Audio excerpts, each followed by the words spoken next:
years of the best sports talk in Middle Tennessee, featuring Tennessee Radio Hall of Famer George Plaster, Tennessee Sports Hall of Fame coach Watson Brown, and Young Guns Billy Derrick.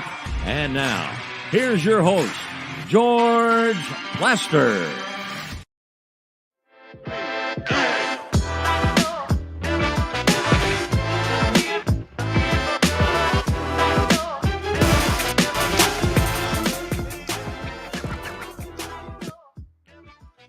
Hello again, everybody. Welcome in on a beautiful Tuesday. It's a little cold in Nashville, Tennessee. Okay, Billy, I'll move over here. Will this work? No. We're going to have a little fun today. We had a crazy Monday, and we'll probably have a crazy Tuesday as well. But let me start out before we do anything else and thank, first of all the celebs who were a part of our event last night. Thank all the people who signed up for foursomes. Let me thank the folks at Strike and Spare who were fabulous. Man, if you could have seen them when 125 little kids descended on that place around 3 p.m., man, they were good. And that probably had me as fired up as anything. Each of those kids got a football and a basketball as a Christmas gift. They went bowling. They ate a bunch of pizza, got shirts. It was just a really cool deal. So thank you to everyone who was involved. We'll release the money to the Last Minute Toy Store and to the Martha O'Brien Center probably by the end of the week, at the latest next Monday. And so we'll talk from time to time about how it all went. My bowling sucked, by the way. Not real happy with my bowling. It's got to get better than that. Let's start the show as we do every day during football season with Terry McCormick's Daily Titans Update, brought to you by Lori Burnett Leland. She wants to be your mortgage lady. And through the folks at USA Mortgage, that absolutely can happen. Dial her up at 615-969-4350. Let's check in with Terry McCormick from Main Street Media. What were your scores last night? I don't even want to say. It was terrible. Did you get into triple digits? Normally we do. Last night we came up a little short. We were sort of like the 2023 Yankees. Nothing went quite as planned. Okay, so from a bowling standpoint, it was a disaster. A disaster. We will be spending the offseason reassessing and reevaluating. I bet you will, but you won't fire anybody. Probably not. I'd have to fire myself. Who were the celebs near you? Oh, let's see. Watson Brown was a couple of lanes down from me, and Chip Walters was over there in that area as well. I made the announcement, if anybody wanted to apply for the MTSU job, just get your application to Chip. Yes, exactly. And let's see, who else was around? Oh, the people on the lane next to us included the Vanderbilt women's bowling coach, and I attribute that. Yeah, I heard about that. I attribute that to my poor effort. Everybody on that lane, I think the lowest score was like 226. There was one that had a 279. Yeah, good Lord. I heard they were up in the 280 range over there. So you were intimidated. Yes, completely outclassed. Yeah, I can see that. Is there any Titans news we need to report? Well, there's always Titans news, George. Actually, it's coming from out of the opponent's side, the Indianapolis Colts, whom they host on Sunday. Reports are that Jonathan Taylor has injured his thumb, and that's kind of put his availability for this game in question. So certainly that would be an edge for the Titans, and they can absolutely use every edge they can get at this point in the season as they try to string together their first two-game winning streak since November of 2022, George. You want to hear something embarrassing? Sure. Billy, if you will, triple box us and get Kelly in here. There are reports from people close to the scene that you were running around last night saying to people, don't the red shirts look better? Me? Yes. That was not true. I did not say that, although I wish I would have now. The red shirts did look better. I'm just here to tell you that I've had two different reports that you said that. Well, your folks are lying, but I met a bunch of your friends yesterday, so it's not surprising. So I will say I bowl better in the yellow But than now, the since red. you're accusing me of that, I wish I would have said it. I wish I would have shouted it on the intercom. And by the way, nobody wants you to own the mic again. I mean, I know that's your event, but like nobody wants you there anymore. So can you let somebody else do that? what Hey, I is had it that nominated bothers Pogue you? for that, and you seconded it. Remember? Wait a minute. Say What's that that? again. I had nominated Pogue to take over the mic, and Oh, good Kelly Lord. seconded it No. on the Well, I air. I did think we second should that. go through with that. Absolutely do. Like nobody wants to hear your mouth. I mean, we already hear it enough. I mean, you were on Sky High last night. You were on 11 instead of being at 10. You were at 11 last night. You were visiting with everybody, all your buddies. You were on point last night. But like nobody wants to hear you on the mic. Billy, let's go 4-box real quick. Do you feel that way? Yeah, I mean, at the beginning it's nice, but at the end, I mean, I think you got on and said Matt Freegee, hello, just wanted to say hi. Well, like he that, was that's down unnecessary. he was down at the other end. I wasn't going to have a chance to say hello to him. But we don't need that. Well, I don't really Okay, care we don't what need you it. think. Just walk down to the other end and tell him by yourself. I was a celeb bowler at that point. Yeah, Who you're a bowled, celebrity, by all the right. way, 120 and 113. Pitiful. That's awesome. Just absolutely pitiful. Billy, I accomplished my goal last night. My shoulder is jacked up. I've told you that. So I didn't throw a ball because my team didn't show up. They heard that I was going to be there. So they just gave George the money and they didn't show up, which is, I'm cool with that, whoever that was. Teammate. So who were you all kind of hobnobbing with? Billy, let's start with you. I was with Mac Hereford, who we've had on. He'll be on tomorrow. Yep. Former Ole Miss quarterback Jordan Ta'amu was with him as well. Jack Gentry, one of my good buddies. So yeah, it was fun over there, but it was cool. I mean, Mac played receiver. He didn't play much. He was a walk on, but he was a quarterback. Mac Hereford? No, Jordan. Jordan Ta'amu was the quarterback, but Mac was a receiver at Alabama. So we chopped it up a little bit about their playing days, but it was good. By the way, Terry, Dan Winkler, former Braves reliever, still has the fastball.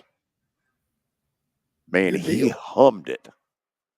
He absolutely hummed it. When I threw it, it looked like it was so slow that none of the pins would fall. You were sort of like Charlie Huff. There was a little velocity issue. Hey, I told that to Lee Fowler. Lee Fowler was next to me, and the first time I saw him bowl, he threw it so slow down through there, and I said, the pins just got tired of waiting, dude. They just said, forget it, man. We're going to just fall anyway. Oh, man, it was great. Terry, this has certainly been a good report. Oh, absolutely. Yeah, it's never been better. So do you remember, Terry, who was your foursome? My foursome included Leighton Lyles and Duncan Fort and their friends Steve and Ed. They're a Martha O'Brien Center group that really care about that charity. Good. They're good folks. Yeah, I had a good time with them. I gather our report is over.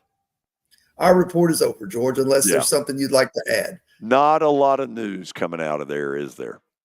Not right now, but there is this. I will be practicing to improve my score for next year and bounce back. I think a lot of us need to. I think we've reached an age where you can't just pick it back up. You got to work at it. Yeah, it kind of reminded me of my golf game. There would be a good something good would happen, and then followed by about 3 things that were bad. Yes, I know the feeling. See you tomorrow. See ya. Terry McCormick's Daily Bowling Update is brought to you by Lori Burnett Leland. She wants to be your mortgage lady. And through the folks at USA Mortgage, that absolutely can happen. Dial her up at 615-969-4350. So let me see if I got this right. You did not bowl one ball last night. Not one. I mean, that was what – I mean, I literally went out there with those aspirations, George. I didn't – because I thought I was going to have to throw the ball left-handed. And when I showed up, my team wasn't there. So you know what? I was good. So I had wait a fun minute. with your buddies, though. So you were you would have bowled lefty? I would have tried, probably. Yeah. I would have given it the college effort with my right shoulder.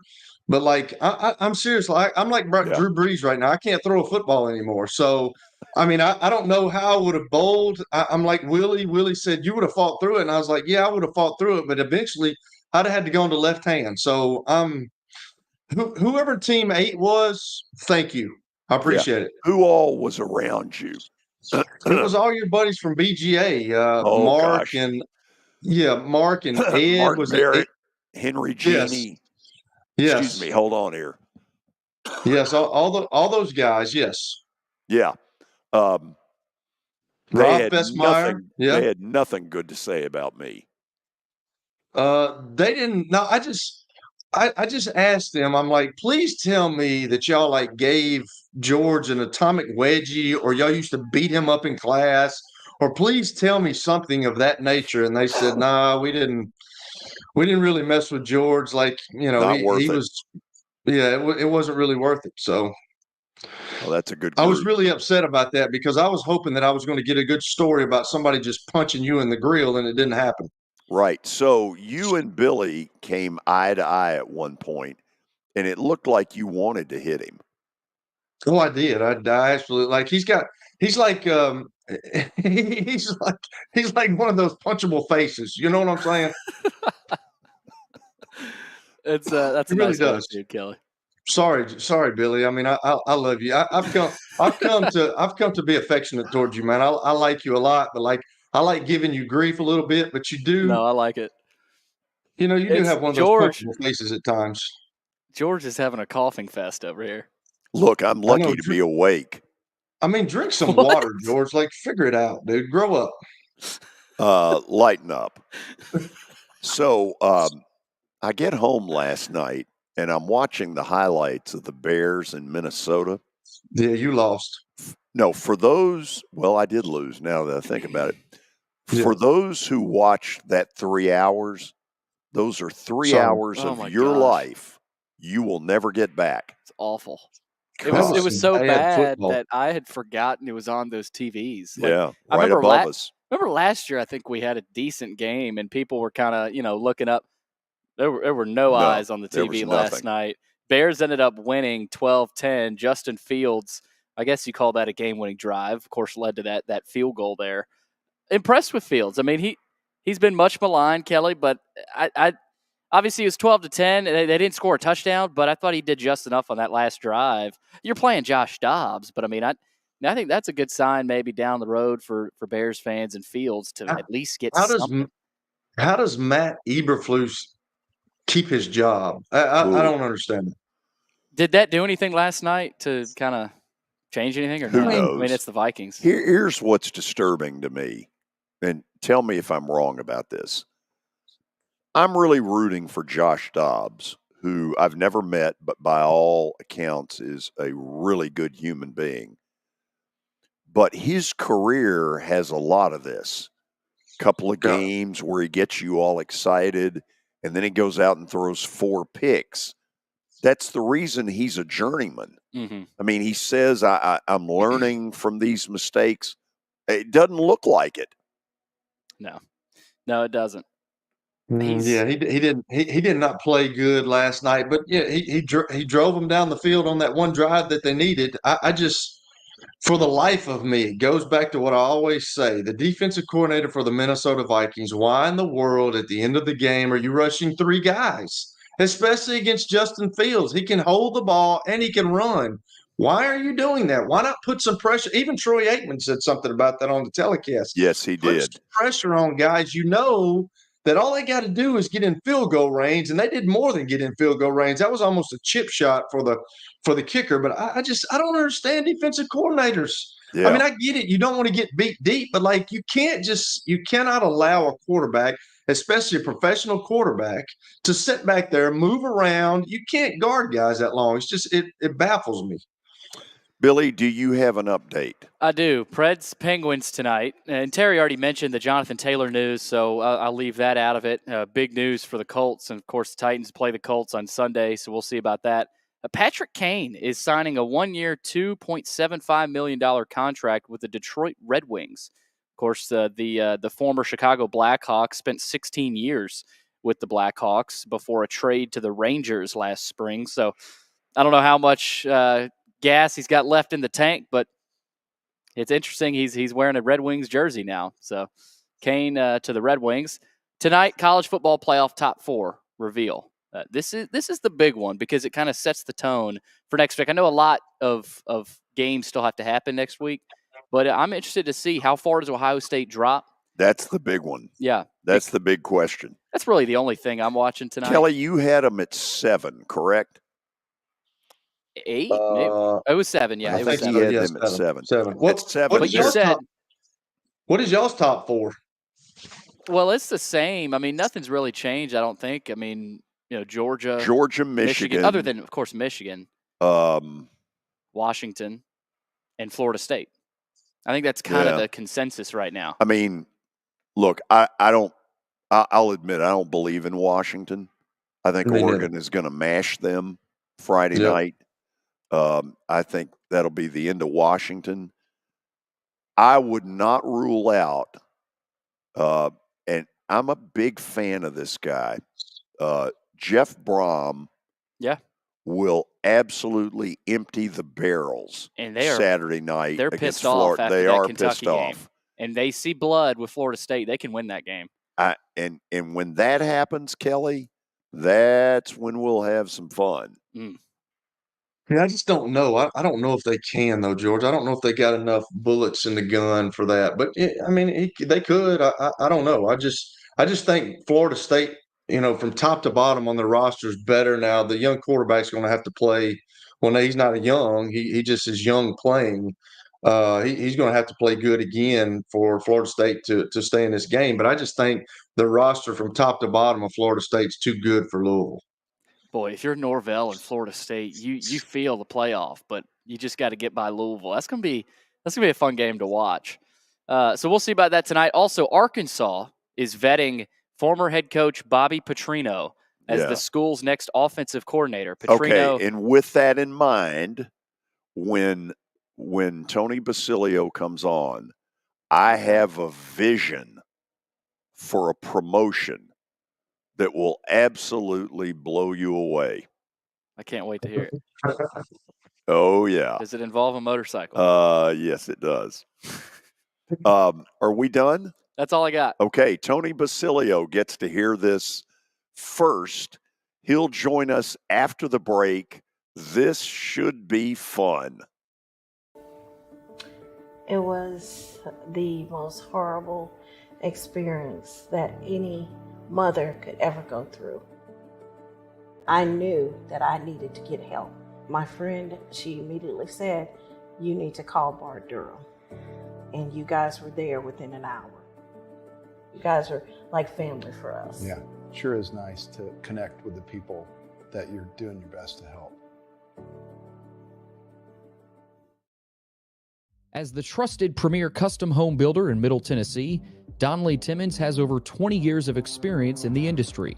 Whether you're looking to build your dream home or renovate your current home, their team will ensure that every client and every remodel is unique, luxurious, and completed on time within budget.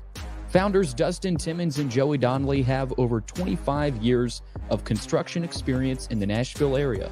Together, they have completed projects in Forest Hills, Oak Hill, Green Hills, Franklin, and Brentwood.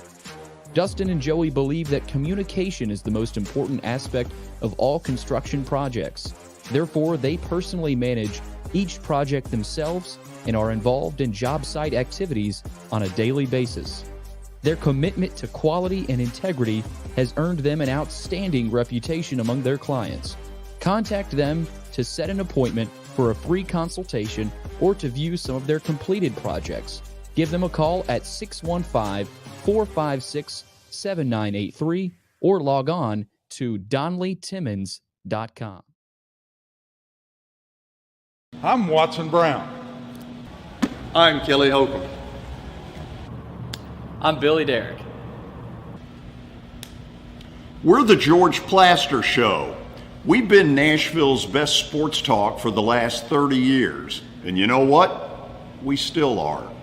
Catch us live weekdays from 2 to 4 p.m. Central Time in Nashville on YouTube, Twitter, and Facebook. Also, the podcast version is available on Spotify and Apple Podcasts. Looking for more than just awards and trophies? Southern Trophy House is your one-stop solution. For over 60 years, their team has created lasting impressions with a personalized touch. From embroidery to screen-printed apparel to corporate awards, signs, and name badges, they have everything you need to keep your brand shining bright. With their knowledgeable customer service team, you can relax as they create, produce, pack, and ship merchandise and awards on time and on budget. That includes etched crystal awards, custom-cut acrylic, name badges, embroidered Richardson ball caps, banners, screen-printed T-shirts, laser-engraved Yeti cups, and knives. Recognize your hard-working team from Southern Trophy House, where they do their best to help you recognize your best. Located at 2705 Nolensville Pike in Nashville, give them a holler, 615-256-7295. Visit southerntrophy.com. Southern Trophy House, for all your personalization and recognition needs.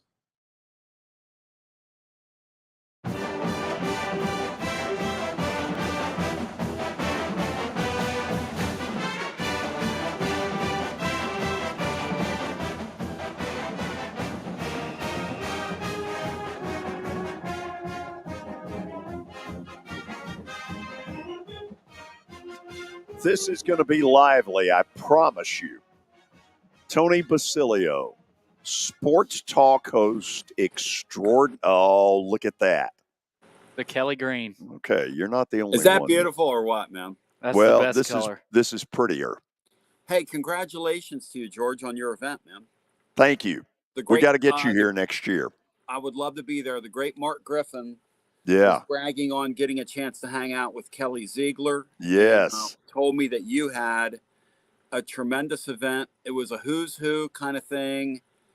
And I tell you what, Watson Brown looked really good in that commercial too, coming in couple spots back. Oh, yeah.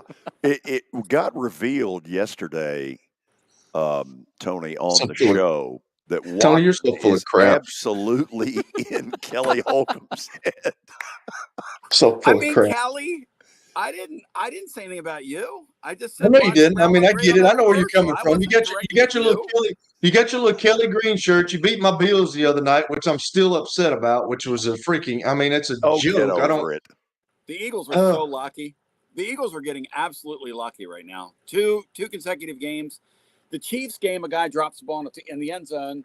The other game, the Davis kid takes a wrong route, Kelly. He misreads a route, and the ball's wide open.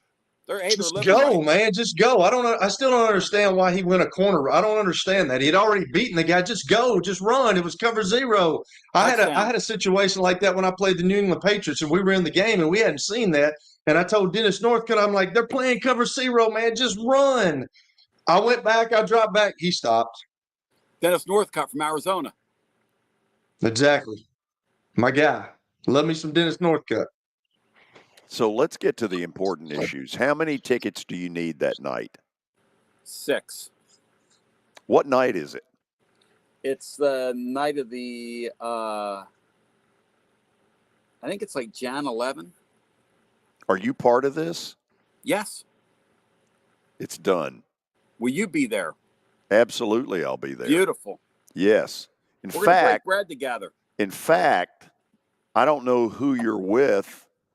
famiglia, my famiglia, as we say in Italia. Blow them off and just sit with me. Laura will love that. See you, honey. See you. I'll be back in 2 hours. Yeah. So, so we've had a little fun already, and we're going to have some more. And by the way, just let me know a shirt size, and I'll get you one of these. You'll look good in this. We got to figure out how to get you to this a year from now. Thank you. So, item number 1. So, Billy, read this stupid story again. Bobby Petrino is potentially going to be Arkansas's next offensive coordinator. They're vetting him right now. Vetting. That's an interesting word. What the hell does that mean? So, Tony, here's what I see as a promotion. Okay, late August, early September, Arkansas's first game. Right. The team is in the tunnel. You know, they're about to throw the stupid smoke up there, and, you know, the PA guy is about to go, "Ladies and gentlemen, it's time to call the Hogs. Here are your 2024 Arkansas Razorbacks." And leading them out of the tunnel on a motorcycle with a neck brace is not Tony Basilio. Petrino. It's Petrino. How good would that be? Oh, man. George, modern day college football, alien, okay, and beam them into this thing and say, okay, they would say to you, why do people care so much about that crazy sport? Because nobody believes in anything in that sport. I mean, it's just nuts. Does anybody believe in anything? I mean, you would take that guy back after what he did? Embarrassing the school? I mean, how many offensive coordinators are there out there in America? A couple thousand people to choose from? Here's the problem, and you know this. Arkansas, the only reason they didn't fire Pittman was they didn't have the $11 million.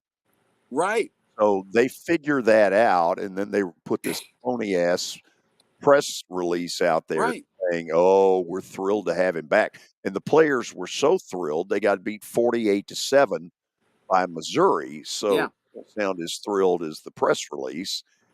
And so, you know, I just am amazed. The Arkansas thing looks like a total zoo. No doubt about it. And the crazy thing with Petrino is that he's going to go from A&M to there. Look, I can understand A&M hiring him. I get that. I mean, the guy's got, you know, great offensive mind. Sure. Obviously, the issue at A&M was they didn't let him run any of his offense. And with Pittman, at least, Pittman probably would get out of the way. But the optics of that, I mean, what could you compare that to? I can't ever remember a coach, can you? Getting involved with what? I'm trying to think of one. There's not. I mean, there really is comparison. And think about that. We're talking about major college football, and we can't come up with something similar to that. I mean, what? Very few things leave me speechless. That I don't even have a good comeback to it because I don't even want to joke about it. I mean, every time I think of Bobby Petrino, I think of him in that neck brace with that face that looked like something they would do in like old school wrestling to a guy to make him look like he got beat up really badly. Except this guy did get beat up. Kelly, I believe that if it's a success early, that by about the middle of the season, make sure we put Kelly on. I want to see his reaction. Okay, that was a little slow. That sometime in mid-October, we give out 70,000 neck braces. And you could get a sports clinic down there to sponsor that. I think you could. George, I've told you this before, though. College football, pro football doesn't care what you've done. If you can help them win, they'll bring you back. It doesn't matter. Unbelievable. It's crazy. when Jimmy Johnson said when he was down there with Miami, and they said to him, "You're going to take Cecil Collins," and he said, "Yeah, he's going to help me win football games." He said, "Let me tell you something," to the media. He said, "If you think I'm here to make people better people, I could care less about that. I'm here to win football games. I'm here to win football games." Which, you know what, Kelly? I would respect it a whole lot more if people just said that. You know, we're here to win. That's right. That's what everybody thinks, though. And you know what they're going to do if they take him back, George? They're going to say, we believe in second chances. We believe in redemption. We believe in this. Right. The truth is, the guy doesn't even have to ask for forgiveness. That's the society we live in now. Damn right I did it. What are you going to do about it? That guy was the coach of the That guy was the coach of the Atlanta Falcons, and left him that. And day then he told his locker room that he wasn't leaving, and then in 5 minutes after he walked out the door, he was gone. And they had to play a Monday Night Football game. Do you remember that? It was a total disaster. Bobby Petrino is a horse's rear end, is what he is. But he's a damn good offensive mind. And they didn't let him. When they brought their squad to A&M this year, you could so tell that Jimbo Fisher was doing this thing to him. He had that thumb right on him. He wasn't going to let him do anything. The neck brace promotion is it's got to happen. Got to happen. And I think the logo. Bobby Petrino would probably do that. And I think you have two logos on the neck brace. You have whatever the company is, right, and then it just means more. I think that's great, George. And I'm telling you, like a pain and a neck pain clinic, a chiropractor, maybe like a law firm that specializes in auto accidents. You could have him do a commercial for that. I mean, there is a lot of applications, and I think Billy's right. I think you could probably get Bobby Petrino to lean into that. Hey, Bobby, the only way we'll let you come back is if you lean into this thing. Okay, I'll wear it to my opening press conference. I'll wear the neck brace. I mean, look at Mississippi State. The guy came out on a 4-wheeler. There you go. So, Tony, it looked like we had some officiating issues Saturday at Neyland. It didn't look like it meant more. You know, George, I think people like going to games that are 4.5 hours long. It took a half hour longer than the CBS game, which you have to congratulate the Southeastern Conference on that. That head official is the same guy that did the Tennessee-Alabama game that Tennessee fans turned their ire toward, which I love about social media because it's neither social nor is it media, but they turned their ire toward this guy who was a Birmingham real estate agent who was like, why me? When it turns out that guy lives in Jacksonville, Florida. So they selected the wrong guy and they vilified this dude for like a day until everybody realized, oh, you got the wrong guy. Oh, sorry about that. But the guy from Jacksonville who was the head official in that game, on our Guards of Law 5th quarter fan reaction, I gave him a game ball. Because they were complicit in making the game almost watchable. Yes. You know, because George, when they mismanaged the game to the point where the players got very angry with each other and very chippy, that was the only thing worth looking at. I mean, God bless Vanderbilt, but what are they doing? They brought a musket instead of a gun to the gunfight. I mean, why bother? It was hard at the end of the game with Tennessee's second string guys in. Vanderbilt still had their starters, and they were still making it tough on them. It has slipped to like really bad proportions in a year. Well, it's what happens when you put all your eggs in one quarterback basket. I know it's not all on Swan this year because he's gotten beat up. They don't have an offensive line, but that's a big part of it. George, your lifetime watching Vanderbilt, because I was trying to think, I've been here since '87, and Watson, there's no way, even with as hamstrung as they were then, he never put a team on the field that looked like that. I was trying to remember if I've ever seen Vanderbilt just look like that. And I can't think of a team that looked like that, Georgia Vanderbilt team. Can you? Yeah, it reached a really low level. And the bad thing is, Tony, I think we all knew it when they blew the UNLV game. You looked around and said, they're going 2-10, that there's nobody they're going to beat. And in truth, they really never came close. The best SEC game they played was against Georgia, ironically. Well, they had 2 covers all year. You know, Yeah. the Tennessee fans wasn't real excited because people want to bet on their team, you know, and they want to bet on their team to cover. I mean, the trick with that game was it was, I guess, a touchdown, a field goal. And when you start looking at Joe Milton, touchdown, a field goal, and you start going, man, I don't know if the math's going to add up. Tennessee easily had that number until they gave up a couple late scores, but they easily had that thing covered. This is, you know, you talk about cover. Yeah. At Vandy this year, it was simply run for cover. It Amen, was unwatchable. Brother. It was unwatchable at times. So let's bring Kelly back up. It came up yesterday, as I mentioned earlier, how much Watson is in Kelly's head.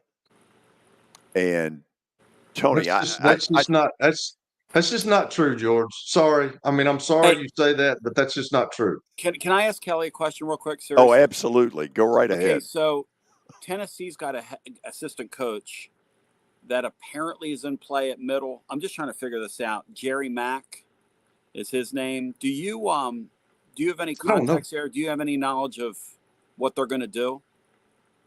I have not. I talked to I threw a name in the hat last night. Right. Because I know him. I talked to Massaro last night, but I don't know what they're going to do. I know that they just hired a firm to help with the search, which, you know, could be bad for the guy that I nominated. But I don't know. I know that UT's O-line guy is a former middle guy, the Ellerby guy. So I don't know. I just think that, you know, we've gone so far backwards. We've got to have somebody in there that kind of knows the landscape, knows the communities, can get out in the community and recruit kids from around this area. And that's just kind of what I'm hoping for, because I'll be honest with you guys. And I told Chris last night, I mean, I used to do the radio. I haven't been over there in 10 years because I just can't watch 5 and 7, 6 and 6. I just couldn't do it. And, you know, they're not recruiting kids. He wasn't recruiting kids from this area, which is not very smart. You know, that's how you're going to get people to the games. I mean, it's a hard sell, but you can win at MTSU like my college coach did. He won there.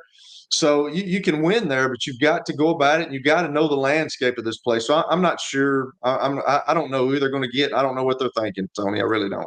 Tony, I'm touting Buster Faulkner, who's a friend. Buster would be a good one too. I know Buster as well. Yeah, it would be a good one. He's the offensive coordinator at Georgia Tech. I thought he did a really good job Saturday night. A great job. In fact, he did a nice job all year. Yeah. Austin P is a good model. You know, Austin P's coach, Tony, I know y'all got a kick out of him when he brought his Austin P team into Neyland, but I mean, he's kind of a maniac, but sometimes you need that at that level. He's got a lot of juice. And you know, after they left Neyland Stadium, they didn't lose a game until they played Chattanooga last week in the playoffs. Yep. I've heard a lot of good things about him too. I heard he's a really good guy. You can tell by watching him on the sideline. He's intense. He brings juice to the game. So we're going to have a young guy like that. And what you need in a spot like that is you got to get what I call Bruce Pearl lucky when you hire somebody.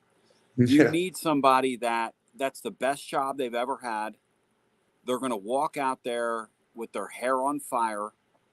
Yep. And, you know, it's like somebody was telling me, I was hearing today that Dan Mullen was going to get involved maybe for the Duke job. And, you know, on its face, it doesn't seem like a bad idea. The only problem is that's not even close to being the best job Mullen's ever had. And I just don't see him in the David Cutcliffe mold of going over there. And that just doesn't strike me as a good idea. Don't you think, Tony, that one of the things that ADs sometimes miss on is, okay, these are the things we need from you on the field. Off the field, if you're going to be a curmudgeon, we can't have you. We need somebody who knows how to kiss babies, shake hands. Yeah. You know, I told James Franklin one time, he texted me something funny, and I said, sit down. This is not an election year. But I mean, that guy knew how to do that. Kelly, you talked about it yesterday. That's part of the job now. Yeah, he was the only guy when I got inducted in the Tennessee Sports Hall of Fame, Tony. He was the only guy. I watched him, man. We had a banquet the night before the event, and he met everybody in that place. He shook every woman and every man's hand, and you can understand why he's where he is. He brought, whether it was good or bad, he brought publicity to Vanderbilt, and man, I've never seen a guy like that. As personable as he was, he shook everybody's. That's what you have to be as a head coach. And if you're not willing to do that, you don't need to go be a head coach, because that is part of your job description. Room readers, I call guys like him. Look, people don't like Tony Vitello, who I call Tony Vols, like a mob nickname. That is exactly how Tony is. I mean, 100%. If he spent 10 minutes around Billy would have an orange shirt on. That's just how he is. I mean, just guys like that. And, you know, most people, to do what they do, have to like people. You know, like I think of James Franklin, just kind of likes people. Yeah, you know, absolutely. I think he does. Yeah. I think he's a guy that, now, does he, I hear he was a little sensitive, maybe behind the scenes a little bit at Vanderbilt about some things. I think there's a certain amount of ego that has to come with what these guys do. Like Tony's told me a time or two, I heard you were ripping me pretty good on the radio today. And I'm like, well, don't do things, you know, that we want to rip you over. We won't rip you. And he just laughs about it. Because this thing is, I love that you guys are talking about my program, you know, which is a good way of looking at it. Well, George, you had James on your show pretty oh, soon after, listen, right? He'd pick up the phone and call on his own, whether you needed it or not. Smart. Okay, Tony, what's the charity thing you just got through doing? Amachi. Yeah. So they are a great organization here in Knoxville. What they do, George, is they are a mentoring program started by an ex-mayor in Philadelphia named Wilson Good. They do a deal where they mentor children. One or both parents are incarcerated. Oh, wow. Now, the point I'm making is I'm betting that on that day, anybody and everybody who helped you, you said thank you, right? Amen. Okay. That's part of the deal. Last night, other than Kelly, who I absolutely refused to say thank you to, because all he did was yell. He didn't like the yellow shirt, so we went to red, and now he's happy. But Tony, I went there, and I had one aspiration: not to roll a single ball. And guess what? The team that I was supposed to bowl with didn't show up, so I got my wish. Oh, that's beautiful. And no shoulder injuries, no pain in the elbow, none of that stuff. None of it. So next year, we got to figure out how you can do your show here that day. I'll be there. And then be a part of this. Because people love hearing from you. They'll love the stories. What was really fun last night? One of the great trash talkers, actually two of us, me, Kevin Stallings. Oh, my God. And at one point, because I sucked last night, it was pitiful, but I had a spare on something that was important, and I gave it one of these. Spare me. Did you, George, do you practice before your deal? Oh, good Lord, no. No? Yeah, but him and Terry McCormick were talking about that they're going to practice next year, and I never said that. Yeah, but Terry did, and I thought you said it too. So both of you are lying. Y'all both like there's no ability in y'all's body whatsoever. I don't care how much you get. I don't care how much you practice. It's not going to get any better. You have become a bitter old man. Well, just being honest. The only way I would do something like that, guys, is if you had like duck pins, like a little kid ball. Have you ever seen that? Like it looks like a little like almost bocce ball. little duck pins. I'll tell you what happened. We had yesterday, we had about 125 kids from Cottage Cove and from the Martha O'Brien Center. From 3 to 5 p.m. before the event, we had an underprivileged kids deal. And they got Christmas gifts at the end. Well, some of the kids wanted the barrier things out. And so they put the bumper things. Mm-hmm. Sadly, there were a couple of times I needed the bumpers. No need to explain. Oh, it was George, horrendous. I'm so bad at it. I've thrown balls that have ended up in other lanes. That's bad. I mean, I'm bad at it. That's bad. It's bad. George, I take that ball and I throw that thing as hard as I can throw it. Because I love when you throw that thing down the middle, those guys that can spin it and it hits and it goes boom. And then the noise it makes, my ball sounds really, really hard when it hits that gutter. I like that. Okay, if you put the rails up, George, for me, I bet I couldn't bowl 150 even with the rails. Oh, that's hilarious. Do you realize, and Kelly, you're a part of this, we accomplished absolutely nothing today. Nothing. And I love it. It's beautiful, man. Tis the season, because next week when that transfer portal opens, it's going to be, I don't know if you guys seen the report, but there's Washington State's quarterback, had a pretty good year this year. Yeah, Ward. He's had 10 teams right now offer him, they say, $1 million. 10. I'm hoping somebody will pick up Kelly. Good gracious. Kelly, man. can you imagine today if you played how hot you could have gotten going into your senior year? The guy from Kansas State's trying to transfer, the Will Howard kid. Will they're Howard. all like I was seeing on the bottom screen, all these quarterbacks are trying to transfer. It's crazy. It is and that's crazy. what it's done. And you know what? That's kind of the great equalizer, because if you have a quarterback, you have a chance. And if you don't, you have no chance. You don't. I mean, kind of like Tennessee. I'm not knocking Joe Milton, but Tennessee and Joe Milton this year, looking back on that, to think they were going to put up any kind of offensive repute was not going to happen with him at quarterback. It just wasn't. Wasn't. Okay, let me step in here. How do they hear you if they want more of this nonsense that we've put out? Well, tclub.team tomorrow and every day leading up to the portal, we're putting at least 5 names out there to watch for the Vols. And then some of the other things. We've got a comprehensive look at Mark Griffin helps us with our Griff's 3-pointers for tomorrow. Tennessee plays North Carolina in hoops as part of this SEC ACC challenge. Boy, Tennessee has just played an incredible basketball season. And they still have Illinois to go, but they played an incredible non-league schedule so far. They've played Syracuse. They played at Wisconsin. They played Kansas. And if also they're not in the top 2 or 3 schedule-wise, all they haven't done is play the Lakers. Exactly. And the Lakers last night went to Philly and let my Sixers beat them by 40. 44. Which I love the NBA. When those teams decide they're not going to play, which early in that game, George. Yes, it's ugly. What a waste of money that is to go to that as a fan. Hey, I'm going to call you later. We'll figure out the ticket thing. Thank you, George. I appreciate that. Absolutely. You are the best.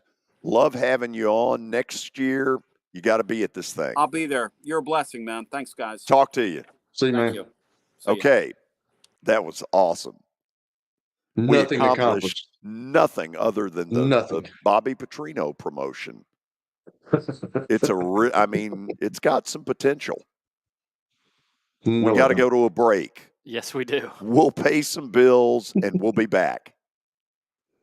Forget the fact that Sir Speedy Music City is owned by my BGA classmate James Warren. Their work stands on its own merit. James and his staff do incredible work, as evidenced by the huge banners at the Plaster and Friends Celebrity Bowling Night.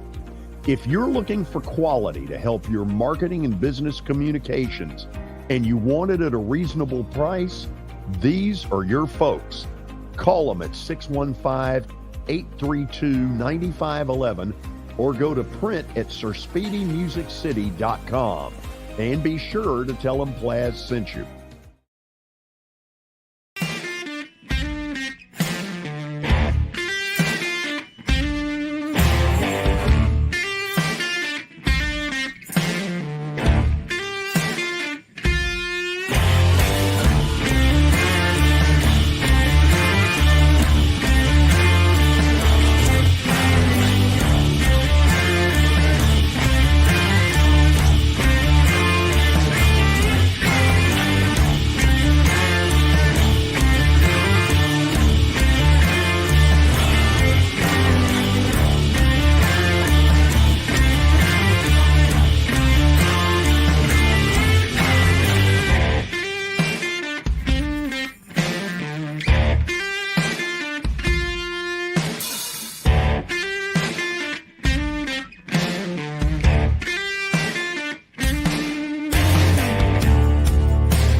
Family owned and operated for more than 2 decades, Alaco Fine Wood Floors is Nashville and Middle Tennessee's choice for premium quality hardwood floors. Since 1995, Jimmy Alaco and his army of employees have embodied the approach of taking pride in one's craft and providing superior customer service, growing from a one-man shop to a team of 23 professionals who share the founder's passion for quality craftsmanship and customer satisfaction.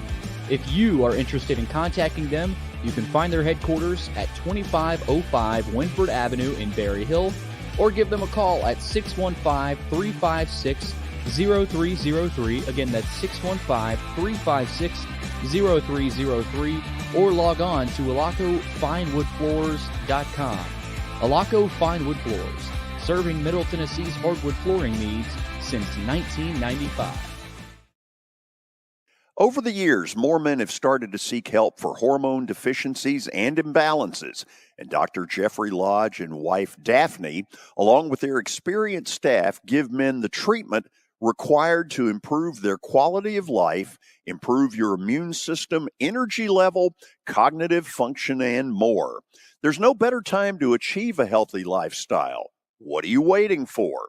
Give Cool Springs MD a call today for an appointment at 615-486-3458, or visit the website coolspringsmd.com.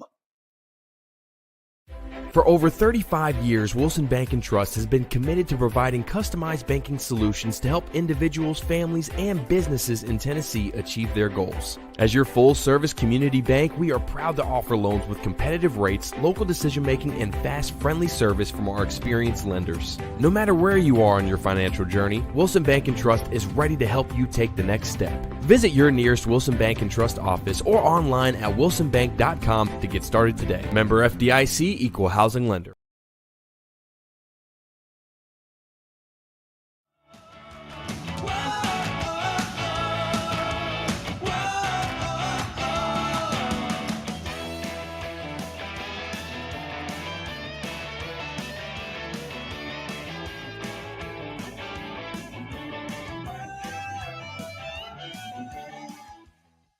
Honk if you have hit the transfer portal. Good Crazy. Lord. I mean, Crazy. You've hit it, Billy? Yep, I'm headed to I Knoxville. wish I could hit it. I wish I could get $1 million to go somewhere to play football in college. Well, and there's really no way to keep up. I mean, you got the internet, and Kelly, you said the bottom of the screen there, but I mean, there's kids that we don't even know have hit the portal today. I mean, there's not really I guess there's sites that have it, but it's crazy. Does anybody ever report on the kids that go in the portal that don't live to tell about it? Well, I think a lot of kids, Kelly, and you probably know this, especially from Group of Five. There's probably a lot of Group of Five kids that'll hit the portal, go shopping for a couple weeks, see what they got, and then they might just come back. But that's only if their coach. That's only if their coach allows that. That's correct. I mean, there's a lot of coaches that I've heard of that you get like I don't understand some of these kids. They don't play at all, and they think they can just hit the portal and go play somewhere else. Well, if you don't have any tape, it's kind of like being a free agent in the NFL. If they don't have any tape on you, you're not going to get anything. So, but if you do hit that portal and then nothing happens. And there's a bunch of coaches says, you're not coming back here. You can come back here, but we're taking your scholarship away. So that's a confusing situation for a young man. And a lot of these guys that hit the portal do not need to hit the portal. Now, the flip side of this is the level of illegal tampering going on, where schools say to ex-player, wow, you're better than the level you're playing at. Yeah, exactly. Well, I mean, that is happening. Oh, they call that pre-portaling. Now it's basically everyone's doing it. Pre-portaling. Yep. Oh, wow. There's a guy we need to have on. He owns Quick Recruiting. His name's Tyler Siskey. He helps a lot of schools with this quick recruiting where they can go onto the site and it pops up the kids that have been entered the portal. He's actually a an Alabama guy. Kelly, you may have heard of him, but he was at Alabama, Ole Miss, and now he's out of coaching. But it's crazy, and it's all year round. It's not just now. I would like to know. I would like to know the percentages, even at these big schools. Like, not everybody's getting NIL deals. I would like to know the percentage of these young kids that are getting NIL deals on every team, because the quarterback, if he's a high, like Caleb Williams and the Drake May, yeah, they're getting it. But like, is there anybody else that's getting money like that? I would just like to know the percentages of what these guys are getting from the NIL. The only person we know who did not hit the transfer portal in the last 24 hours is Scott Ramsey, executive director of the Music City Bowl. He'll join us after we butcher the stat of the day. All of that comes up next. Convenience and value, 2 words that we expect when we do business. Our goal at JHA Company is to deliver just that, both to our school partners and to our customers. Whether you're purchasing photos, yearbooks, class jewelry, letter jackets, school spirit wear, or senior graduation products, we strive to make the experience easy, convenient, and cost-effective. Find out more at jhacompany.com or call 615-867-6345 for more information. JHA, one source, one company. You were in a crash. Yeah. Your kids were in the car with you. We're very lucky to even be telling this story to you. Nikki treated us like family, and she was very caring and loving, and I'm just so grateful for that. She was somebody I could trust, and being a veteran, that's so important to me. My kids are going to have a better life now because I don't have to worry about those expenses that we were out. Your family has really created a legacy of trust, and I would recommend you to anyone. Star Physical Therapy was established in 1997 with one great mission: to serve. If you're hurting, don't wait to receive physical therapy. You don't need a referral to see their physical therapist, and early morning and evening appointments are available. Make the call to 615-673-1420 and get rid of that pain. Star Physical Therapy, the official health provider of Football Friday.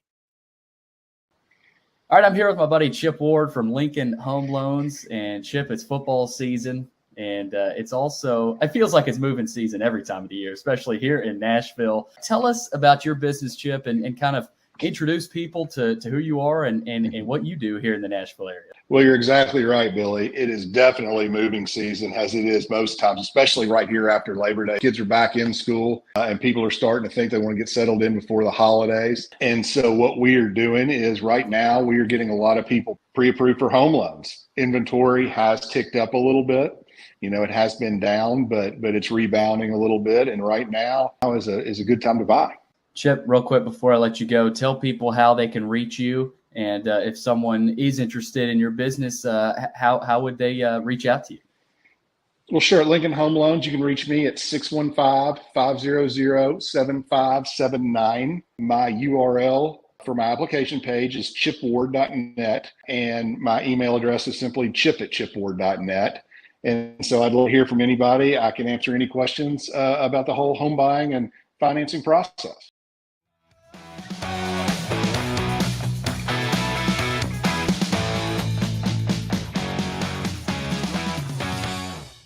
Top of the hour on a Tuesday. Scott Ramsey from the Nashville Sports Council coming up. But first, stat of the day brought to you by John English Antique Sports and Cards in Shelbyville. They're open during the week, Tuesday through Friday from noon to 5, and Saturdays from 10 a.m. to 5. Give them a call out in Shelbyville, 931-492-4304. All right, let's see what Matthew's got cooked up for us today.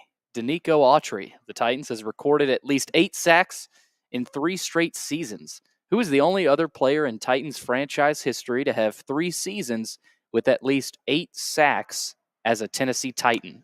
Kelly, could it be Javon Curse? That's my first thought. Let's go with it. Yeah. That was probably the quickest answer we've ever had. Yes.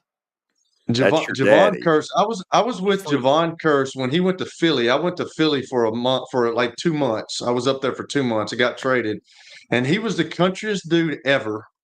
And my goodness, man, that dude was such a freak of nature, man. His bicep was bigger than my quad. Unbelievable, freakish guy.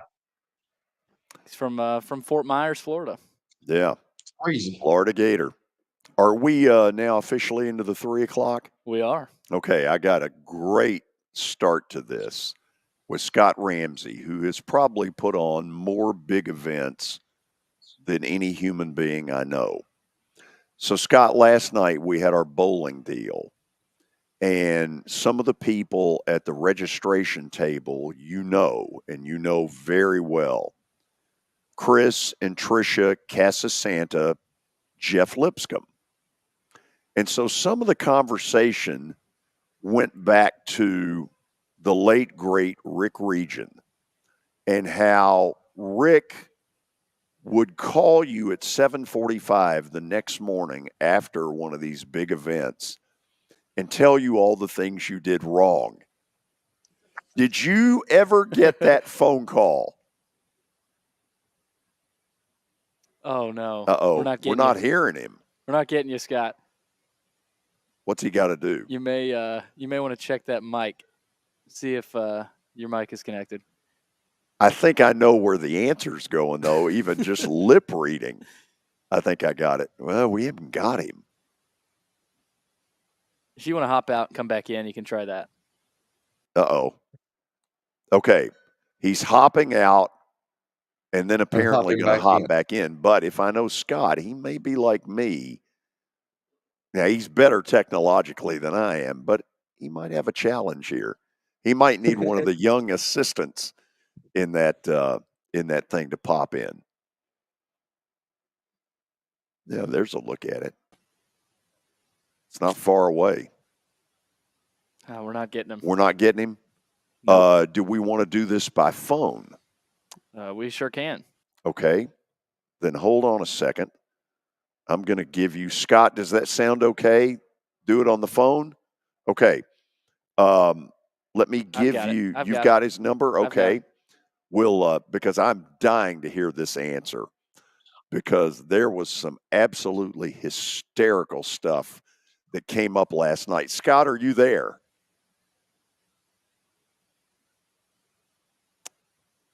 Oh, boy, Billy. Uh-oh. Billy. This is just great. Isn't it, though? Volunteer State Athletic Association, baby. Hello. Hey, there he is. Hey. Okay. Hey. So give me the classic. What in the world? Oh, this is podcast world, baby. Welcome to it. I don't know what's We're going to get this done, though. How about that? Beautiful. Nice echo in the background. So, did Rick Regan ever call you the day after? Every time. Every event. I had my, I knew I was going to get a quick debrief on the event the morning after from Rick. And there was just no doubt. Did you ever feel like saying, could you wait until 8:45? I don't know. I was such an early bird, George. It didn't matter. So I just soon get it out of the way early, and I could get to work on how to make it better, by noon. So have you ever walked away from one of these events that you do? Because you do a massive amount of them, and you're just a zombie the next day. Yeah, quite a few of them, really. I think anybody that's worked in the event business, whether you're music or sports or entertainment or whatever you do for a job, maybe it's convention services or something. I mean, you're just you can be physically and kind of emotionally drained, a little bit like a day after a game, I assume, for Kelly or players. So, it's you put everything in. It's long hours. You stay on point. You got a lot of masters to serve.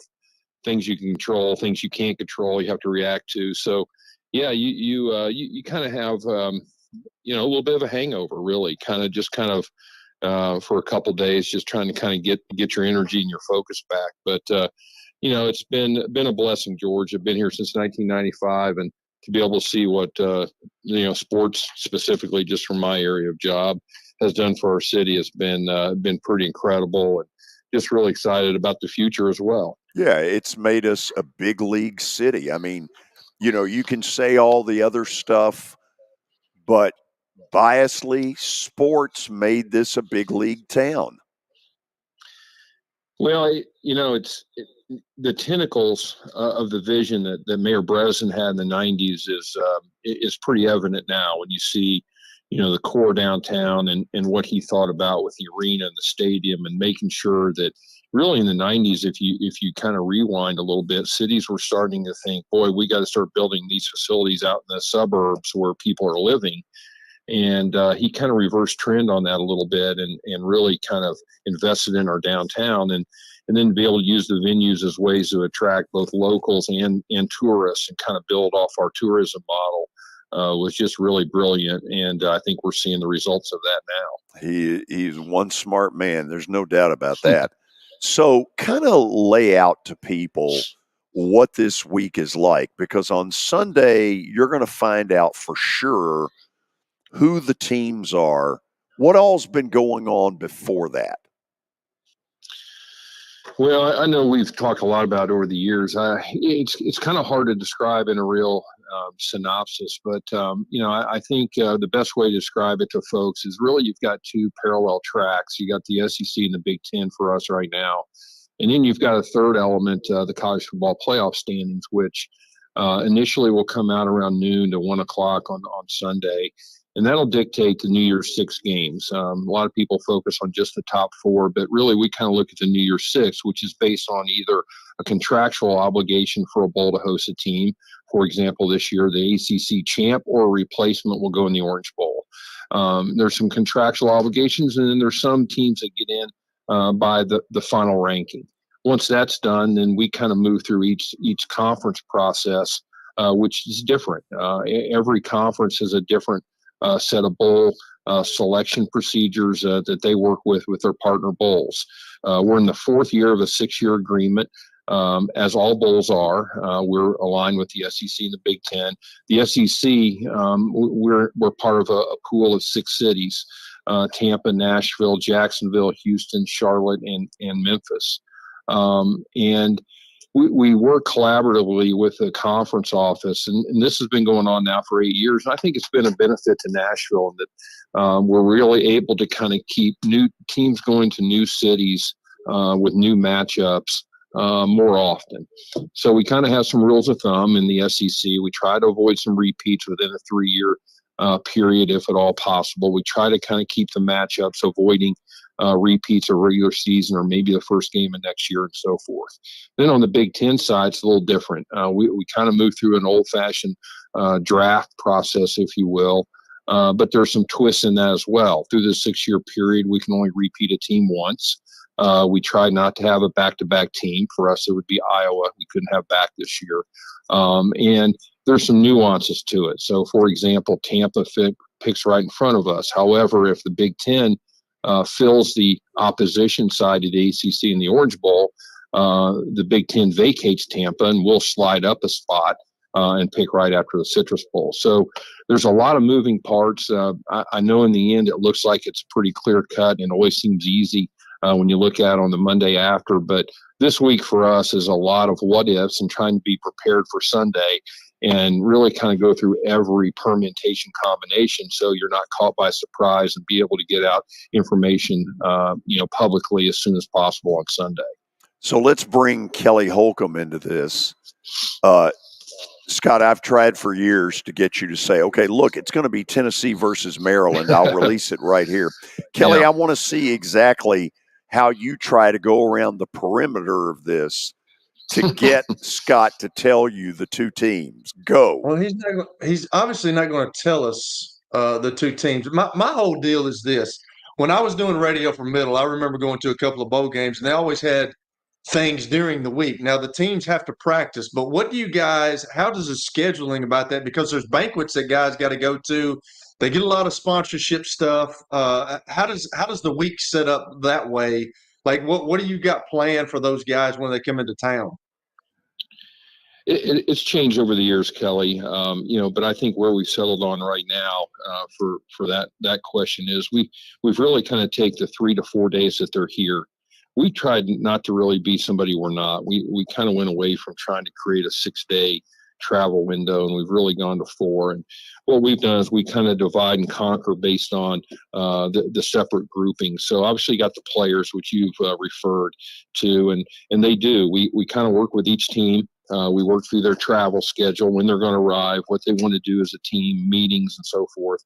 And really we've got 2 or 3 things that we put on in Nashville that are team specific. We have a welcome party at the Wild Horse Saloon. We do some events with the teams and that kind of thing in the evening when they first arrive. We have Jeff Jarrett sets up a wrestling ring in Gaylord Hotel for each team, and we also include some of our wounded warriors and military veteran groups that night as well. So it's players only. They do 3 wrestling matches just for the team, each team specifically. And then we've got some free time for them. We schedule some time at Opryland Hotel in the water park. Sound Waves is pretty incredible to have in there. They can kind of schedule some time to go in there. And that's kind of it. We give them some free time. Then we kind of really focus on the fan event on the day before. We do the Battle of Bands. We close down Broadway, have that. We do some things there. We have a tailgate party the day before the game. We take all the wives of the coaches and administration to the Bluebird for a wives-only event.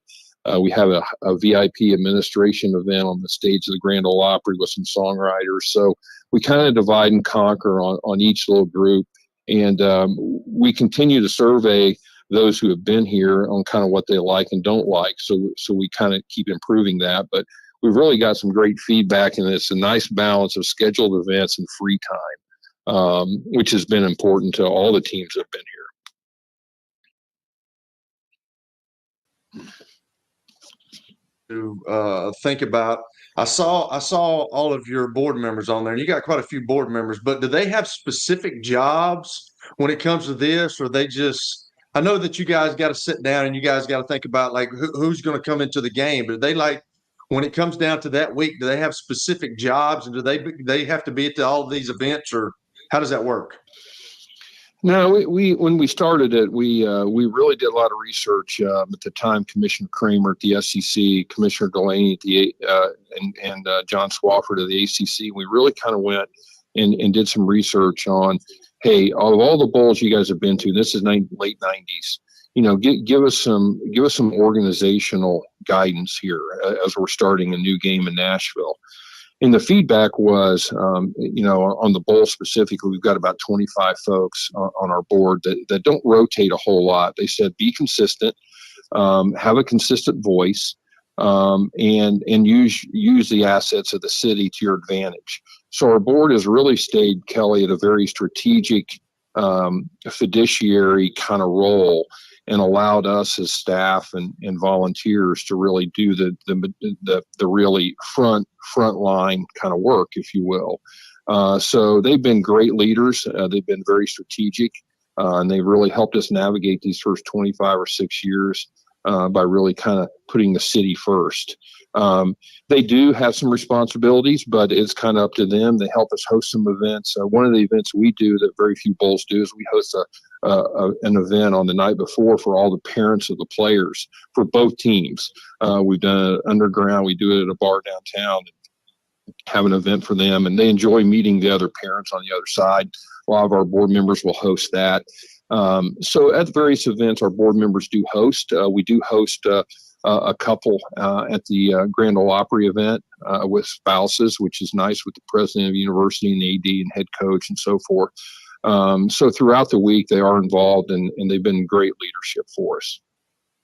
So my last thing, let me appease George. Do you have an idea of the teams that could possibly... I've got an idea. Yeah.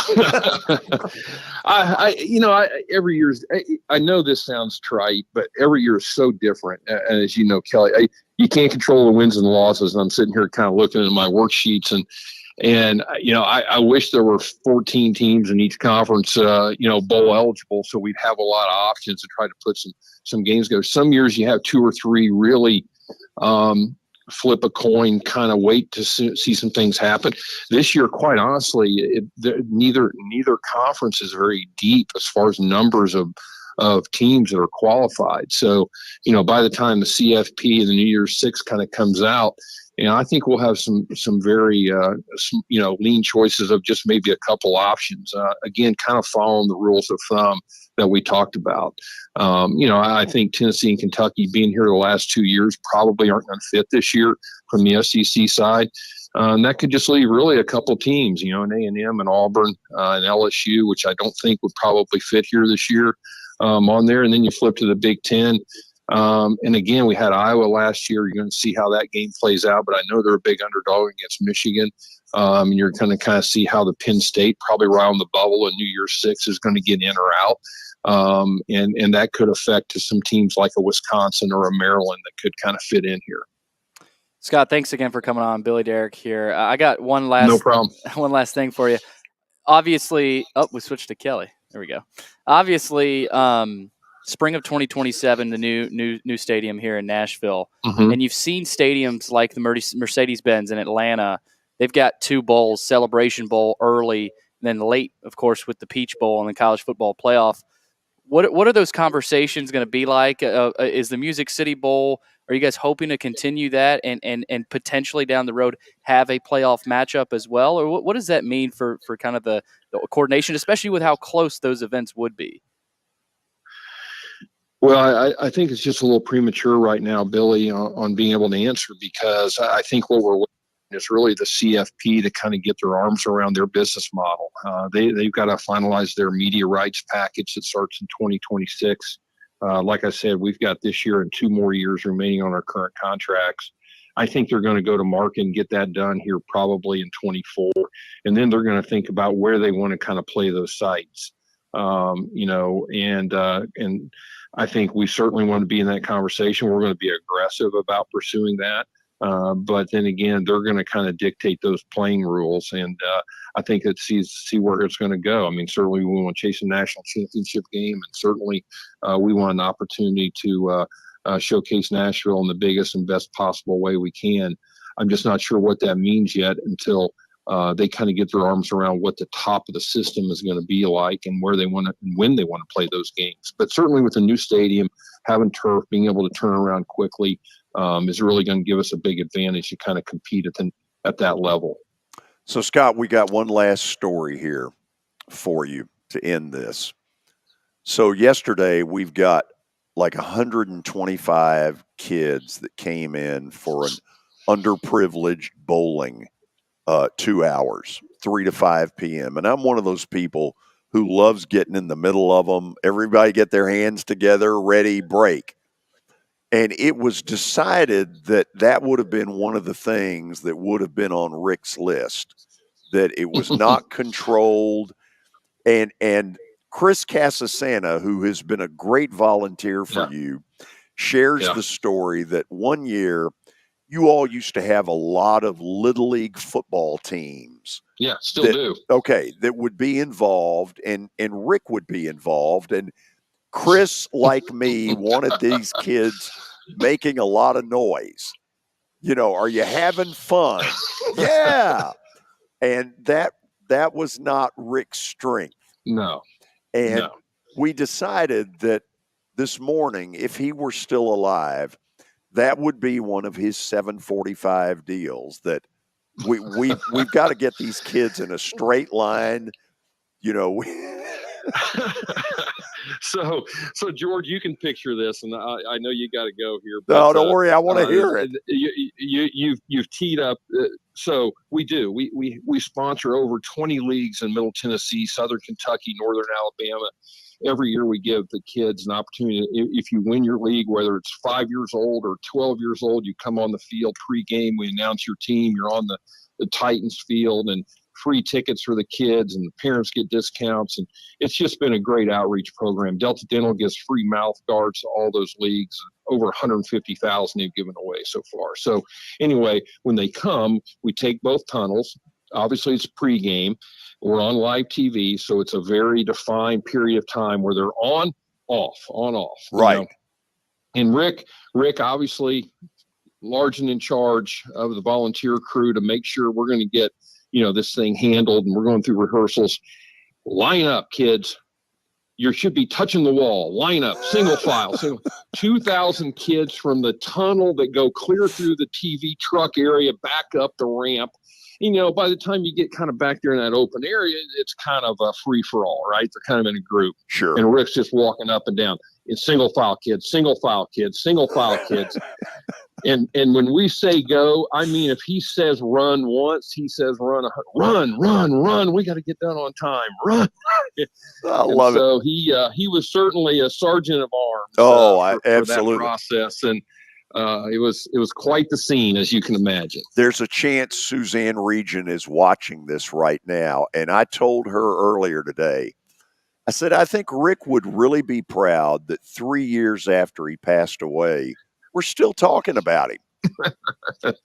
Yeah, he certainly left a mark in our city. He had a great heart. That knew him knows the positivity that he delivered. Amen. Hey, thanks for doing this, as always. You're welcome. Good to see you guys. Hope you had a great Thanksgiving, and look forward to talking to you soon, George. Same Thanks. to you, and good luck on Sunday. Thank you. That's Scott Ramsey. This is a busy week for them because there's so many little variables. What if Louisville knocks Florida State out? There's all kinds of stuff. It's insane. But that's sort of the bowl world as we know it. Billy, we're going to go to the break, and then let's get back to the portal talk a little bit because it is big news right now. Kelly hit the portal earlier today. I expect Billy by the end of the evening to hit it. Stay tuned. We're coming back. It was the most horrible experience that any mother could ever go through. I knew that I needed to get help. My friend, she immediately said, you need to call Bart Durham. And you guys were there within an hour. You guys are like family for us. Yeah, sure is nice to connect with the people that you're doing your best to help.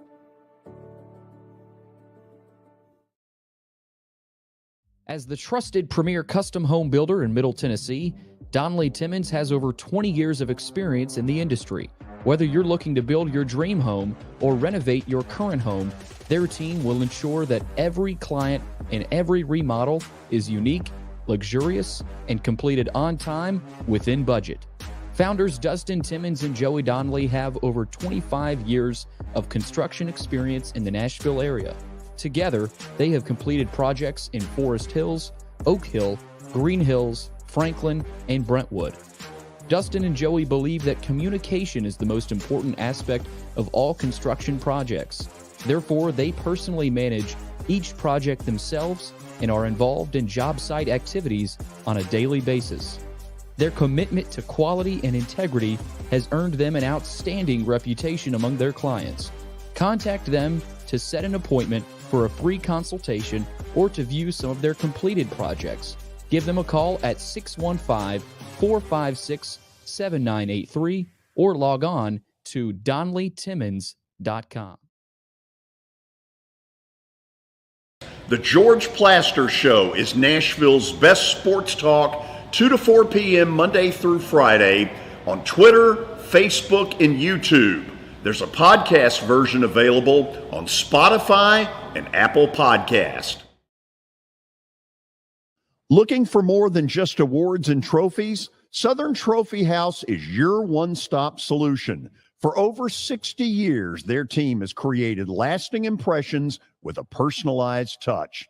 From embroidery to screen-printed apparel to corporate awards, signs, and name badges, they have everything you need to keep your brand shining bright.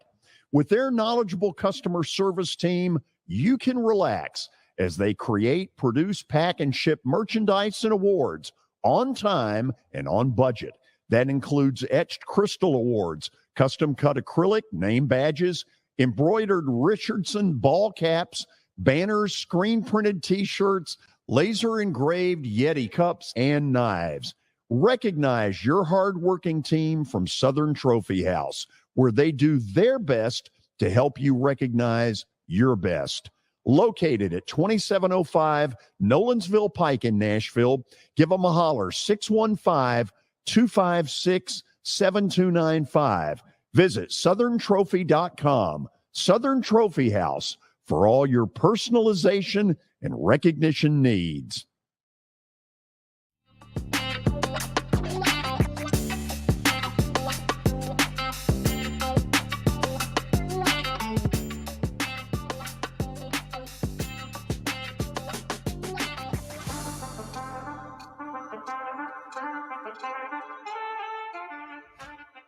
We're back. George will be back soon.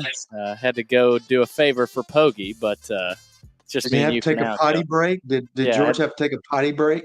Had to take a little potty break there, but I think he'll be Oh, back here in a gosh. few minutes. But Kelly, let's. I saw where Tyler Van Dyke from Miami entered the portal, and we were talking earlier about the amount of quarterbacks that have entered the portal, and it's almost, it's more free agency than the NFL.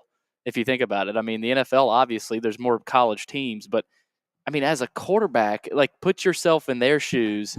What would you do? I mean, every situation's different, but I mean, if you're a quarterback, you think a lot of times transferring isn't always the best option.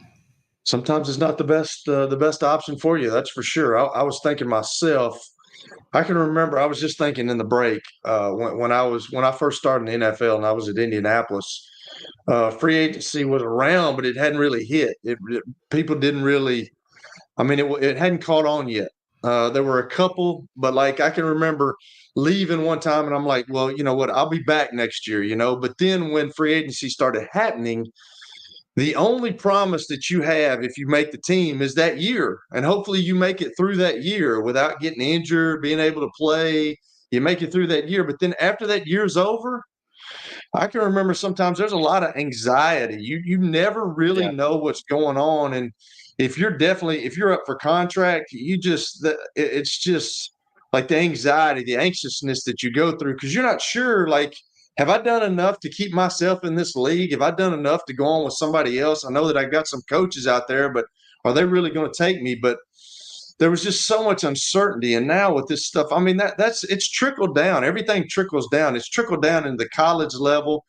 The transfer deal has always been around, George. I always say that. But like right now, this is crazy. I could not believe when I was there last night at your event, and I was just watching. I was trying to watch the football game a little bit, but I was watching the bottom screen, and all these guys are leaving for the transfer portal. I mean, it's like the wild, wild west. It and is. At some point, the NCAA is going to have to get control of this, and I don't know. But right now, it's just it's wacky. It's crazy.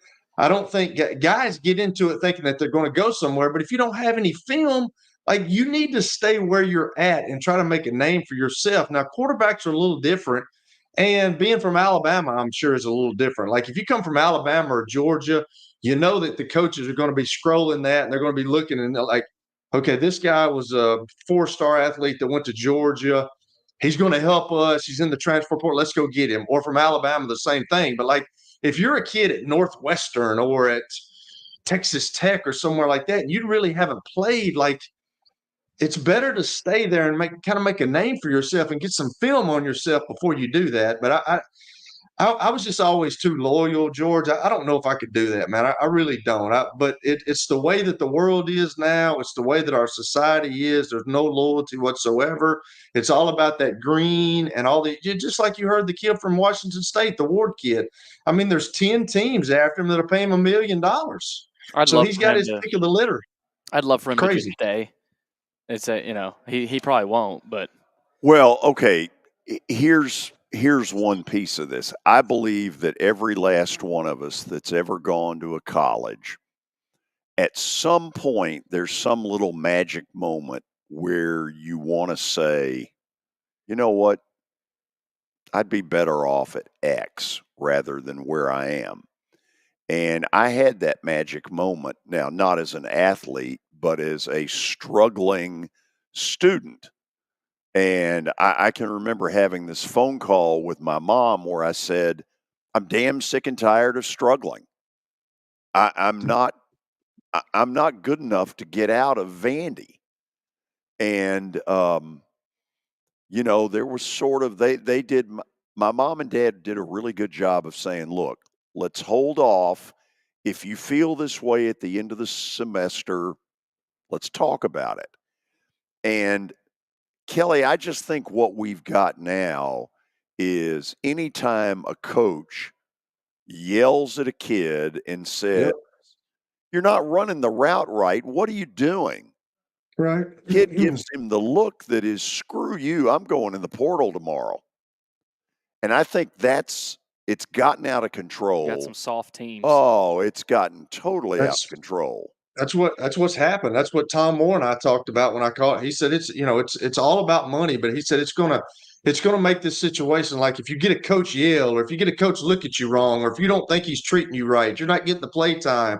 It's breeding non-competition is what it's breeding. Competition. We always hear competition breeds a lot of things, and it breeds a better team. Like if you got competition at every position and guys are going for it, that's going to give you a really good football team. But like nowadays, these guys are not mentally tough at all. If they see any bit of controversy going on or some adversity that's going to hit them, they just say, "Screw it, I'm going somewhere else where I'm appreciated." And I'm a worse fan of the NIL. I don't like the NIL stuff at all. I think the kids, I've talked about that on the show. I think the kids need something. But when you start talking about millions of dollars for a college kid, then you're taking the amateur status out of it. You're making those guys professional at the amateur league. I don't like that. But the transfer portal, I understand people transferred when I played, but like this is getting wild because they can transfer and go somewhere and make more money. So they're going to do. I just always felt loyalty to guys that gave me an opportunity, that gave me a scholarship. I always felt loyal to that, and that's kind of gone. But you know what? It's kind of the reverse thing too, guys. Like the coaches don't have any loyalty to you either anymore. I was just going to bring that up. I mean, they don't have any loyalty. Like if you're not getting it done and you can't help them maybe get to the next level that they want to go, you're gone. Yeah. And coaches are leaving too. Like it's you said, not a real pretty. It's not a real pretty time. It's official. Bobby Petrino, by the way, good Lord, is headed to Arkansas. The motorcycle promotion with the neck brace for a game in October. Everybody gets one. Sponsored by a chiropractor in the Little Rock, Fayetteville area. That'd be awesome. Oh, it'd be terrific. Awesome. And if that doesn't work, you could get Harley Davidson, to promote it with him coming in on a motorcycle. At least do it for the spring game. Good Lord. Do it sometime. What in the world? They don't care, guys. They don't care. As long as you can get there and you can win games for people don't care. I wonder if there was anybody in that room that said, hey, Petrino had a tough time here last time out. Let's think about this a little bit longer. Oh, this reeks of desperation. It really does. And it may be him trying to get the job when Pittman does get the axe. This might be a little, hey, Pittman. That's the underlying theme right there. Et tu, Brute. Yes. I think is what it is. Hey, Billy, let's go ahead right now and put up the plaster bet of the day and all the things that go with it. Well, here's what happened last night. We talked about it earlier. The Vikings lost. Pitiful. Josh Dobbs. I had a weird feeling about last night and him just not being able to get it done. Horrendous. And tonight. The Preds are hot. Are going after number 6 in a row. Yeah. And I know it's ridiculously early. Like everybody else, I had written them off playoff-wise. They're 1 point out of the 8th spot. And they are right there.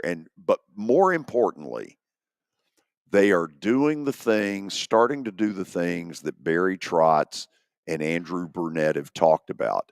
Sunday night was really good. They played really good for about 2.5 periods against old Winnipeg. 4-point win. Yeah. Yeah. I mean, they're getting some stuff done. This is a big test tonight. This is Sid the Kid in town, and that's a pretty darn good hockey team. But I don't know. Both teams need a win. Yeah, I got a funny feeling Preds are going to get it done and move to 6 in a row. After the break, a couple of things I want to say about what went on last night. Stay tuned.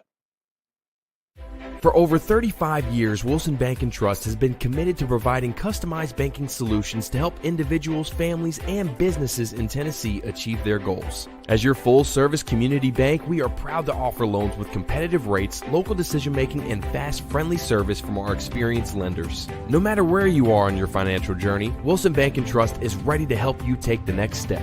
Visit your nearest Wilson Bank & Trust office or online at wilsonbank.com to get started today. Member FDIC, Equal Housing Lender.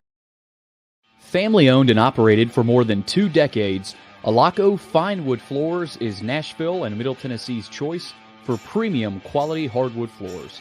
Since 1995, Jimmy Alaco and his army of employees have embodied the approach of taking pride in one's craft and providing superior customer service, growing from a one-man shop to a team of 23 professionals who share the founder's passion for quality craftsmanship and customer satisfaction. If you are interested in contacting them, you can find their headquarters at 2505 Winford Avenue in Berry Hill, or give them a call at 615-356-0303. Again, that's 615-356-0303, or log on to alacofinewoodfloors.com. Alaco Fine Wood Floors, serving Middle Tennessee's hardwood flooring needs since 1995. You were in a crash. Yeah. Your kids were in the car with you. We're very lucky to even be telling this story to you. Nikki treated us like family, and she was very caring and loving, and I'm just so grateful for that. She was somebody I could trust, and being a veteran, that's so important to me. My kids are going to have a better life now because I don't have to worry about those expenses that we were out. Your family has really created a legacy of trust, and I would recommend you to anyone. Over the years, more men have started to seek help for hormone deficiencies and imbalances, and Dr. Jeffrey Lodge and wife Daphne, along with their experienced staff, give men the treatment required to improve their quality of life, improve your immune system, energy level, cognitive function, and more. There's no better time to achieve a healthy lifestyle. What are you waiting for? Give Cool Springs MD a call today for an appointment at 615-486-3458 or visit the website coolspringsmd.com. Star Physical Therapy was established in 1997 with one great mission: to serve. If you're hurting, don't wait to receive physical therapy. You don't need a referral to see their physical therapist, and early morning and evening appointments are available. Make the call to 615-673-1420 and get rid of that pain. Star Physical Therapy, the official health provider of Football Friday. Convenience and value, 2 words that we expect when we do business. Our goal at JHA Company is to deliver just that, both to our school partners and to our customers. Whether you're purchasing photos, yearbooks, class jewelry, letter jackets, school spirit wear, or senior graduation products, we strive to make the experience easy, convenient, and cost-effective. Find out more at jhacompany.com or call 615-867-6345 for more information. JHA, one source, one company.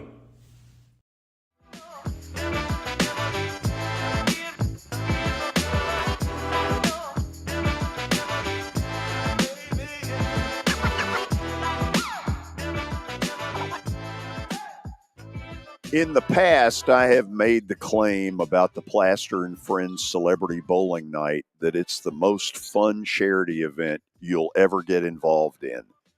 And last night proved it again. It's true. People have a blast. They could care less what their bowling scores are. They just have fun, trash talk, side bets, whatever. It's stupid the day after to say, oh, we're going to do it again next year, because it's a ton of work, but we're going to do it again next year. And anybody watching this show, I could really use your help. Think up 3 other people that you would want to do this with, to have a foursome at our event. because I could really use the help. The two charities that I'm trying to help, Last Minute Toy Store and the Martha O'Brien Center, are two charities that really help kids. And that is important to me. Yeah, the event last night was fun, but I'm proudest of the 3 to 5 o'clock with the underprivileged kids because we don't know their situations.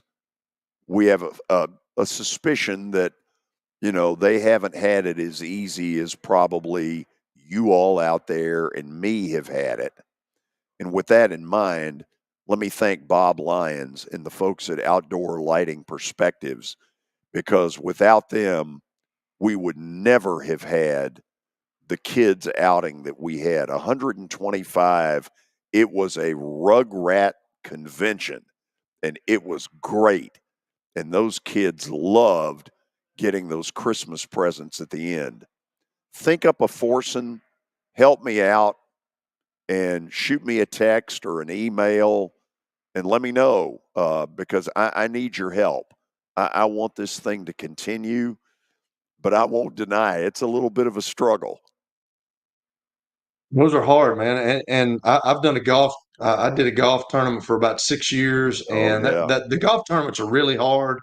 Anything that you try to bring people to, you always come into the unknowns. I remember guys calling me the day of the event. I'm driving to the event, and they say, "I can't come today. I can't." I had a couple of celebrities, and you know, ours wasn't very cheap. And it wasn't a bowling deal, but it is a lot of work, George. And I commend you, man. You do a really good job. I say this every year, and I told Billy last night, it's really frustrating to me that you know all the people that you know. I never would have thought that, but it is. But that event right there is really cool. You bring a lot of people together. They get to see each other. If they don't get to see each other, but for once a year, it's you got a bunch of friends that get together and they talk and they have fun. They get to bowl. They have a couple of brewskis. They get to eat. It is a cool event, George. I really you do a really good job. Let me thank both of you all for being willing participants in my little sure, whatever you want to call this thing. What did I call it? The bowling soiree, whatever that means. Both of you were very willing to be celebs, and I really appreciate that. I appreciate all the celebs, and some of them are friends. Is Billy considered a celeb? He barely got in under the wire. Good gracious. You're really going low on the totem pole with that there, Hoss. Me and Mac were laughing about it last night. I was like, yeah, I guess they ran out of people. But no, Mac. Wow. I'm more organized than that. What time is the event?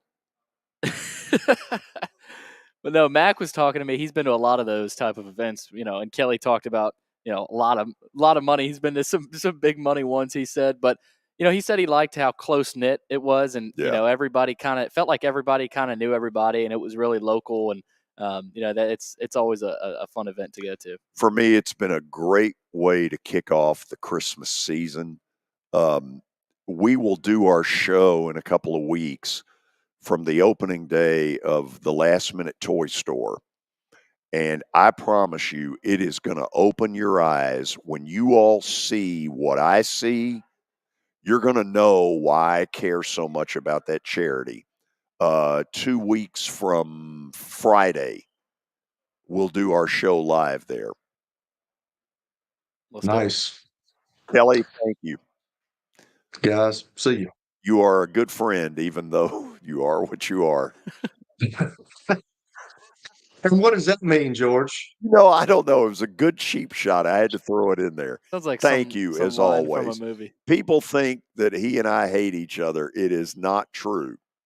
Just stay off the mic next year, okay? If we make it, that Lord willing, we all make it back to there. Stay off the mic. Nobody wants to hear you anymore.